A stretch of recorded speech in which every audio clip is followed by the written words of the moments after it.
We now moved for our last little fireside chat with the visiting Minister of Finance to Serbia, His Excellency Dusan Vujovic.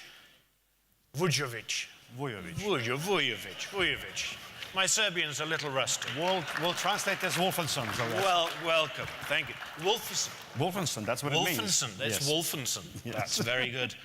Very looping. My former boss used to be called that. Thank you very much for joining us.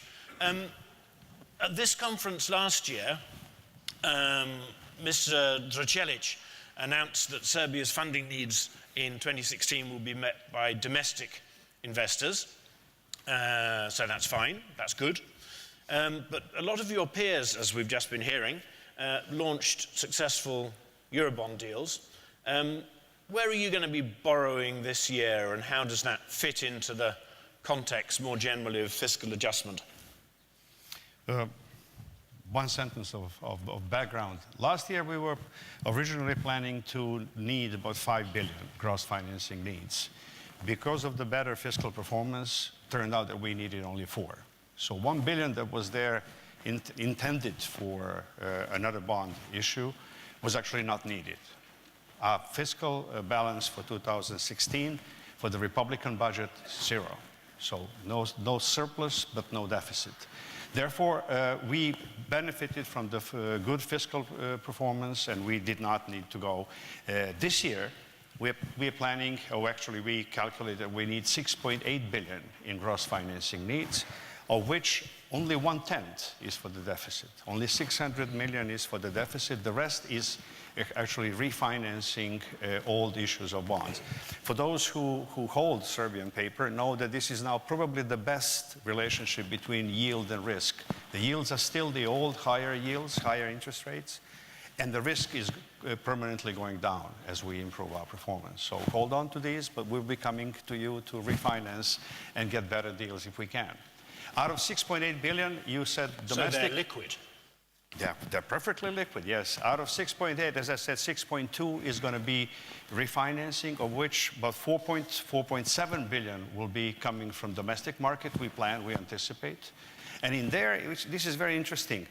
3.1 billion is in dinars, and 1.6 billion is in euros. In the domestic market, we raise a lot of euro financing. Serbian investors like to borrow in euros domestically. So this is another paradox of that economy, but it goes back to the 60s, where we started having a lot of remittances. So people hold a lot of their assets, financial assets, in euros, and therefore either companies or individuals would like to invest in government paper denominated in euros. Maybe in Deutschmarks in the 60s. Well, it was Deutschmarks, maybe again, I don't know. given what Mr. Schelling and Novotny are telling us, you know, we are ahead. We have a full agenda to deal with internationally, leaving aside our national, reform programs.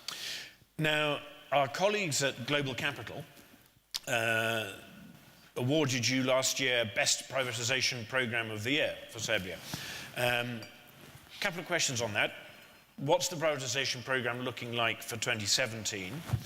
And to what extent is the speed of privatization motivated by your fiscal situation? Not at all, given what you said. Well, we knew from the beginning, when we defined the program in 2014, that structural side is going to be the weakest link in the chain. We knew that achieving fiscal consolidation is difficult, but it's not sustainable without accomplishing changes on the structural side.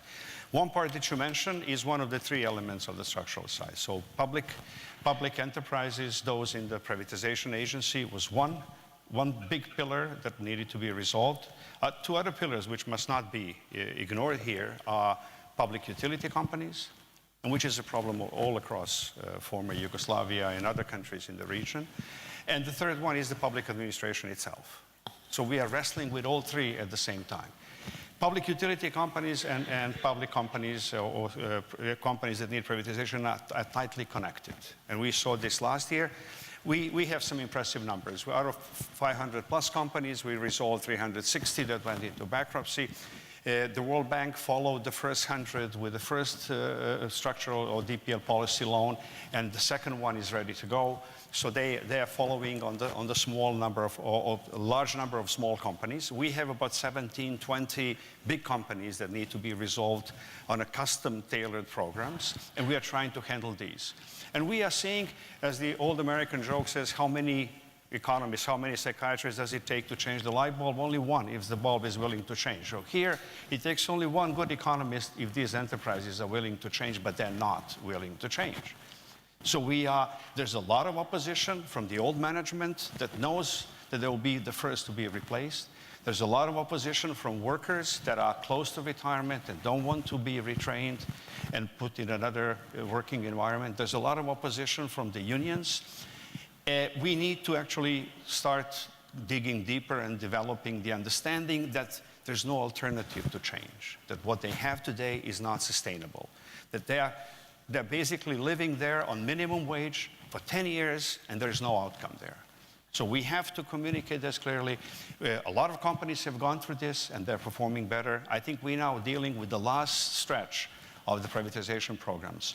What is important here, and this is a critical difference, that we have not completed the program, but we have removed the government ban on bankruptcies. There used to be a legal ban where the government said creditors cannot go in and basically start the bankruptcy procedure. But we removed that law more than a year and a half ago. So now it is the creditors that are actually coming to a position where they say, let's give them some more time. It's better to have an agreed resolution than to go with the, quick and dirty bankruptcy that is going to create a lot of chaos, a lot of social cost, and so forth. We are ready from the government side. We stopped the leakages through liquidity financing, so there's no more drain on the budget on that side. We have plenty of resources to provide severance payments, redundancy programs, and so forth. What we need today is investors that will work in tandem with these companies to come up with the programs that are viable. In some of these companies, we are one step from the solution. Companies that do have a product that can be marketed, but they also have some products that need to be basically abolished. So these companies were developed as complex systems within a closed economy with high level of protection. We had our Trump problems earlier, So these problems created companies that were we are doing refrigerators, why don't we do sofas that go along with refrigerators and things like that? So they have the core business and the side businesses that all have to go. And after 20 years, you cannot sustain a flu for 20 years. So we have to bring this to an end. So this is a good question. We are coming to an end. It is now being handled by individual bankruptcy procedures, and creditors are managing this process. Dusan, I wish we had time for me to ask you about the Serbian Trump card that you just mentioned. But we don't. So in the last minute that we have, I just want to ask you about Deenaization. The EBRD has just done was the first supranational to issue a bond denominated in dinar. Deenaization is a necessary and desirable thing. So what else are you going to do to support it in 30 seconds or less? 5 years ago, this was a far cry. Domestic inflation was 10–15%. Issuing anything in dinars was not viable. Today, we have inflation between 1.5–2.5%. There's practically dinar is constant. We have the same attitude as in Croatia. Dinar is almost constant vis-a-vis euro, but there's no real appreciation because we have inflation below 2%.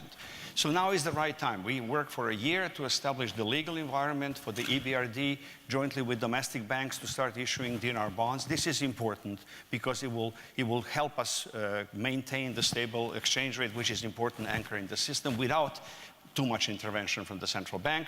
This is all working in the right direction. This is the first issue.